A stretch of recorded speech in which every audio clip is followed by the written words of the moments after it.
Korban meninggal dunia dalam ledakan smelter milik PT Indonesia Singsan Stainless Steel bertambah. Kapolres Morowali, AKBP Supriyanto mengatakan, hingga saat ini tercatat korban meninggal dunia bertambah 5 orang setelah dilakukan perawatan intensif di RSUD Kabupaten Morowali. 5 korban meninggal dunia tersebut adalah 46 orang yang tercatat mengalami luka-luka saat kejadian. Sebelumnya juga tercatat, telah ada 13 orang yang meninggal dunia akibat ledakan tersebut. Jika ditotal hingga saat ini, korban meninggal dunia ada 18 pekerja, dengan rincian 8 pekerja asing dan 10 pekerja lokal.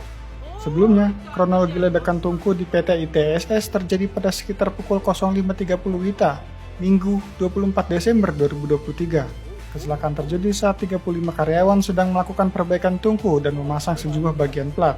Namun secara tiba-tiba, tungku meledak dan menimbulkan ledakan tabung oksigen di sekitarnya hingga memicu kobaran api yang besar. Baiklah, berikut ini merupakan hasil analisis eksiden K3 berdasarkan berita yang dipaparkan dengan teori domino. Menurut Howie Hendricks, teori ini menjelaskan bahwa sebuah kecelakaan kerja bukanlah peristiwa tunggal, melainkan hasil dari rangkaian faktor yang saling berkaitan. Teori domino, lack of control, basic causes, intermediate causes, accident losses. Studi kasus. Terjadi ledakan tungku smelter nikel di kawasan industri Morowali, Sulawesi Tengah pada 24 Desember 2023.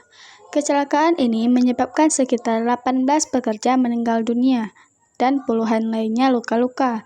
Ledakan terjadi saat pekerja melakukan perawatan tungku, di mana sisa selang panas bereaksi dengan bahan mudah terbakar dan tabung oksigen, sehingga memicu ledakan besar. Kasus ini menjadi salah satu dari rangkaian kecelakaan kerja berulang di industri smelter nikel di Indonesia. Selanjutnya ada hasil analisis berita. Yang pertama, lack of control. Ini maksudnya kontrol dari perusahaan masih kurang. Kayak sistem K3 belum berjalan dengan baik, pengawasan juga kurang ketat, dan aturan keselamatan belum diterapkan dengan maksimal. Jadi ibaratnya, dari awal aja udah longgar, makanya rawan masalah. Kedua, basic causes. Ini penyebab dasarnya. Misalnya, pekerja kurang pelatihan, lingkungan kerja berbahaya, dan cara kerja yang dilakukan itu berisiko.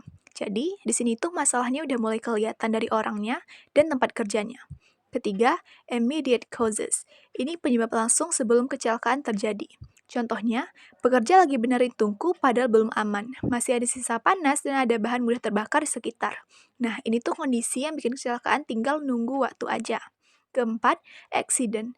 Di sini kecelakaannya benar-benar terjadi, yaitu ledakan besar di tungku smelter yang menyebabkan kebakaran dan merusak tempat kerja. Terakhir, losses atau kerugian. Akibat dari kecelakaan tadi, banyak pekerja meninggal, ada yang luka-luka, dan perusahaan juga rugi besar. Solusi ataupun pendapat. Yang pertama, evaluasi total sistem K3. Yang kedua, pelatihan ulang pekerja tentang pekerjaan berisiko tinggi. Yang ketiga, penambahan teknologi deteksi bahaya. Dan yang keempat, peningkatan komunikasi keselamatan. Upaya pengendalian dari manajemen.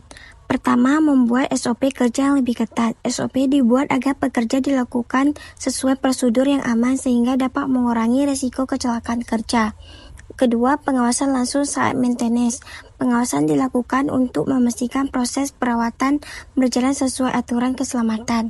Ketiga, menyediakan APD lengkap dan memastikan dipakai. Perusahaan menyediakan APD seperti helm, sarung tangan, dan sepatu safety untuk melindungi pekerja. Keempat, audit keselamatan rutin. Audit dilakukan secara berkala untuk mengevaluasi sistem keselamatan kerja. Kelima, sistem izin kerja. Sistem ini digunakan untuk memastikan pekerja berisiko tinggi memiliki izin sebelum dilakukan.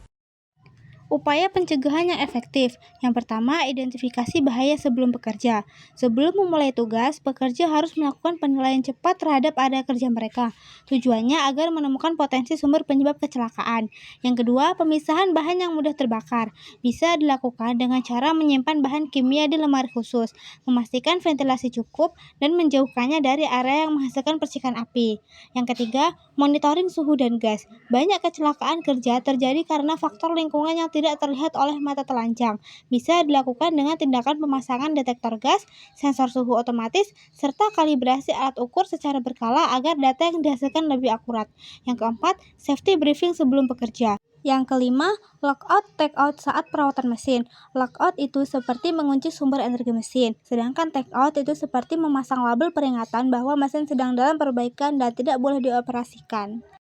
Kesimpulan dan saran. Kesimpulannya, kecelakaan kerja di smelter Morowali menunjukkan bahwa kecelakaan terjadi karena rangkaian faktor domino, mulai dari manajemen, tindakan pekerja, hingga kondisi lingkungan kerja.